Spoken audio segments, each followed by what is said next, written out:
नमस्कार, स्वागत है एक बार फिर से आपके अपने चैनल जॉब्स वाले भैया में और मैं शिवम ठाकुर।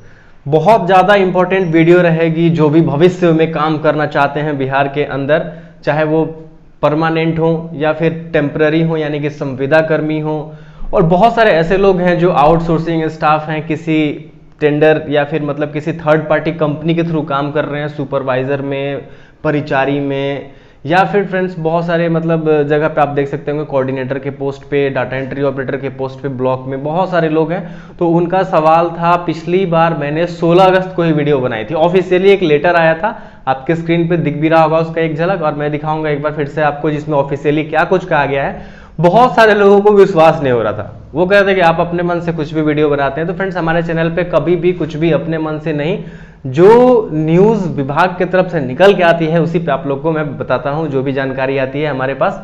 तो यहाँ पे देखिए फ्रेंड्स, आज अखबार में हिंदुस्तान अगर आपके घर पे आता होगा तो आपको मिल गया होगा ये न्यूज़, सुबह सुबह ही आपने देख लिया होगा। क्या लिखा हुआ है? संविदा कर्मियों को नियमित नियुक्तियों में मिलेगी छूट। ठीक है, तो पहले भी मिलती थी लेकिन उसमें थोड़ा सा चेंजेस किया गया है जिससे काफ़ी फायदा मिलेगा कोई भी विभाग के अंदर जो संविदा कर्मी काम कर रहे हैं उनके लिए। ठीक है, और 27 तारीख को बेल्ट्रॉन वालों का भी मीटिंग होना था, तो मीटिंग के बाद क्या हुआ, कुछ हुआ, वो अखबार में कुछ भी नहीं आया है। तो आप लोगों के लिए फिलहाल निराशा ही है, लेकिन आगे उम्मीद करेंगे कि जैसे ही ऑफिशियल लेटर तैयार होता है तो आपको इसी चैनल पे अपडेट मिलेगा। कंप्लीटली उसको मैं अच्छे से समझा दूंगा। बहुत सारे लोग उसका स्वागत कर रहे हैं, बहुत सारे लोग को परेशानी है बेल्ट्रॉन वालों को, क्योंकि फिर से फ्रेश एग्जाम देना पड़ेगा तब जाके उनका सिलेक्शन होगा। तो चलिए, काफ़ी क्या कुछ राहत है मैं आपको वो बता देता हूँ।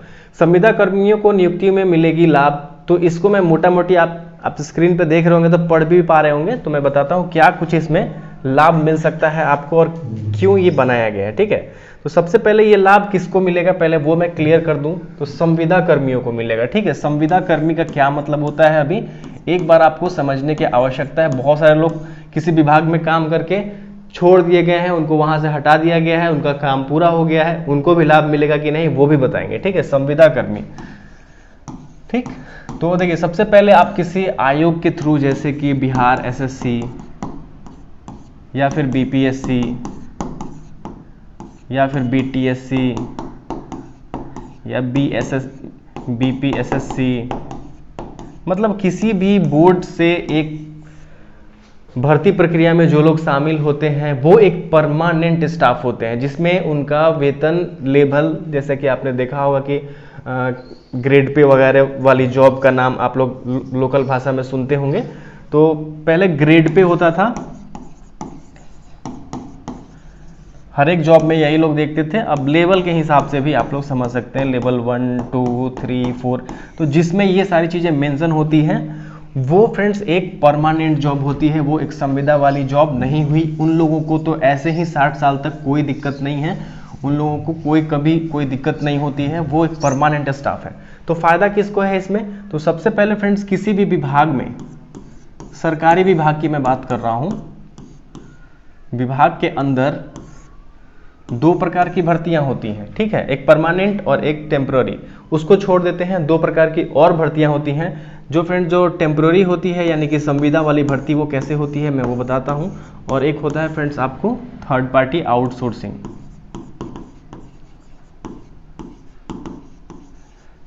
तो संविदा वाली जो भर्ती होती है फ्रेंड्स, उसमें विभाग खुद से अपने स्टाफ को चयन करता है। जैसे कि मान के चलिए किसी विभाग के अंदर अगर आप काम कर रहे हैं और आपका वेतन सीधा का सीधा आपको विभाग से मिलता है, ठीक है, विभाग से डायरेक्ट अगर आपको वेतन मिलता है, ठीक, तो आप एक संविदा कर्मी हैं। लेकिन अगर यही वेतन अगर आपको आउटसोर्सिंग स्टाफ यानी कि किसी ठेकेदार के अंदर आप काम कर रहे हैं, किसी कंपनी के थ्रू आप लगे हुए हैं, किसी विभाग के ही अंदर हैं, लेकिन ये जो आपका वेतन है ये आउटसोर्सिंग वालों को कंपनी के थ्रू मिलेगा। ठीक,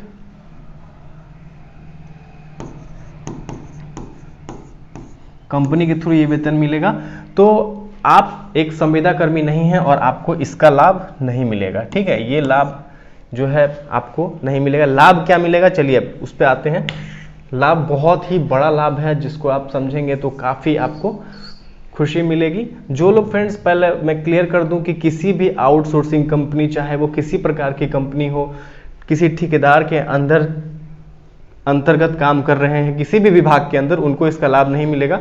जो लोग फ्रेंड्स 1 साल 2 साल 3 साल 4 साल काम करके छोड़ भी दिए हैं, किसी विभाग के अंदर काम कर रहे थे और मतलब उनका काम पूरा हो गया, निकाल भी दिया गया है, उनको भी इसका लाभ मिलेगा। ठीक है, सॉरी, लाभ मिलेगा उनको। तो अब फ्रेंड्स इसमें क्या है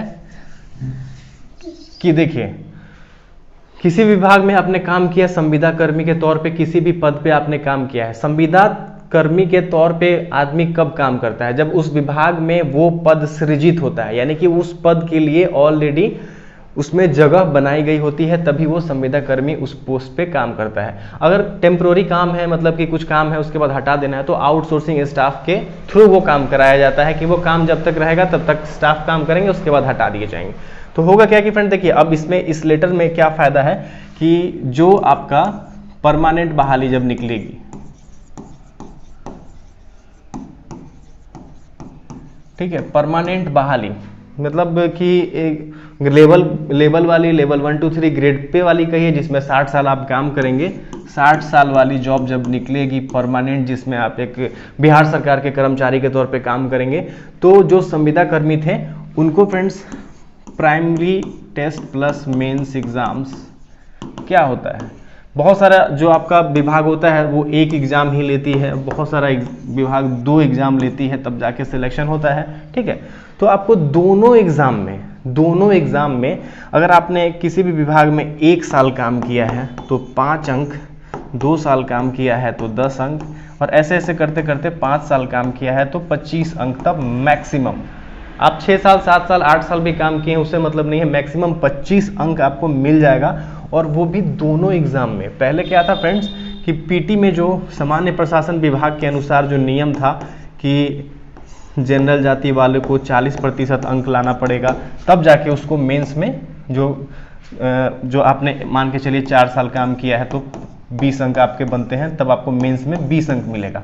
लेकिन होता क्या था कि जो संविदा कर्मी है वो पीटी एग्जाम में भी कभी कभी फेल हो जाते थे और वो यहाँ तक पहुँच ही नहीं पाते थे मेंस तक, क्योंकि उनको लाभ मिलता था मेंस एग्जाम में 20 मार्क्स 25 मार्क्स जितना साल काम किए हैं उसके अनुसार, तो वो नहीं पहुँच पाते थे, तो उनका जितना भी काम किया है वो वेस्ट चला जाता था, मेहनत उतना दिन जो सेवा किया विभाग का कुछ उनको मेवा नहीं मिलता था। तो इसको ध्यान में रखते हुए, और साथ में कोई भी एग्जामिनेशन होता है पीटी, तो उसमें जो काम करते हैं आप पढ़ेंगे, इसमें तो लिखा हुआ है देखिए कि जानकारी के अनुसार संविदा नियोजन के फलस्वरूप किए गए कार्य के अवधि बराबर समतुल्य अवधि में छूट अधिकतम उम्र सीमा दी जाएगी। किसी कार्यालय वर्ष के अंश को भी इसमें शामिल किया जाएगा, किंतु उम्र सीमा छूट में लाभ वैसे मामलों में नहीं दिया जा सकेगा जहां कानून नियुक्ति नियमावली के तहत इसकी अनुमति, ये वाला नहीं। यहाँ देखिए, प्रारंभिक परीक्षा में अंक या उम्र सीमा छूट का लाभ न दिया जाए तो अधिकांश संविदा कर्मी मुख्य परीक्षा से बाहर हो जाएंगे। क्यों बाहर हो जाएंगे? अगर अंक और उम्र में छूट नहीं दिया जाएगा तो क्यों बाहर हो जाएंगे?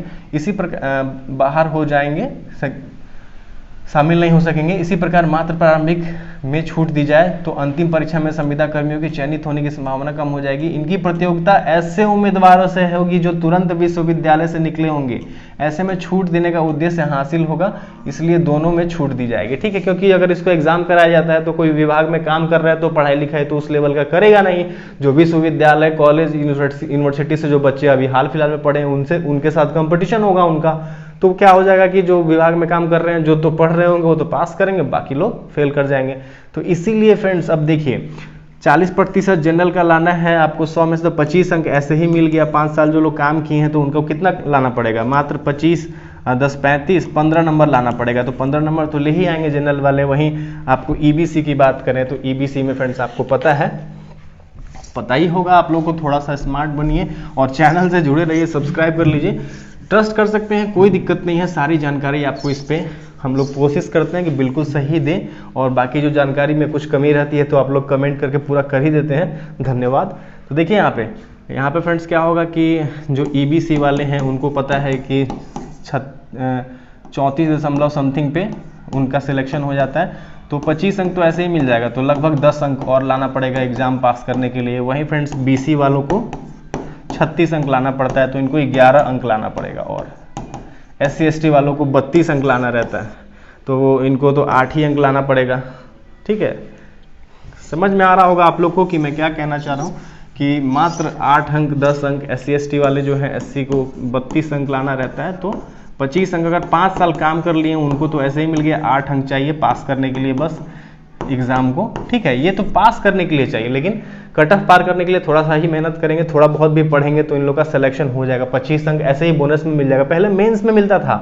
और उम्र सीमा में भी छूट मिल रही है कि मान के चलिए कि कोई आदमी संविदा के पोस्ट पे काम कर रहा है और उसकी उम्र निकल गई, 35 साल में उसने ज्वाइन किया और अभी वो 45 का हो गया है, तो उसको भी 10 साल का छूट मिलेगा उम्र सीमा में। यानी कि जितने वर्ष आपने काम किया है वो आपको उम्र सीमा में छूट मिलेगी। तो जो भी आउटसोर्सिंग वाले स्टाफ हैं, किसी भी विभाग के अंदर काम कर रहे हैं, थर्ड पार्टी स्टाफ यानी कि ठेकेदार के थ्रू काम कर रहे हैं, उनको इसका लाभ नहीं मिलेगा।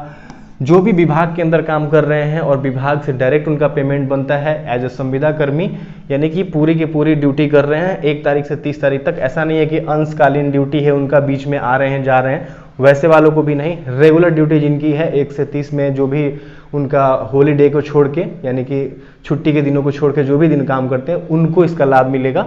और जो लोग काम करके छोड़ चुके हैं संविदा के तौर पे, संविदा कर्मी के तौर पे 1 साल भी काम किए हैं तो उनको 5 अंक मिल जाएगा। 2 साल किए 10 अंक, 3 साल 15, 4 साल 20 और 5 साल पे 25 अंक मिल जाएगा। ठीक है, समझ गए।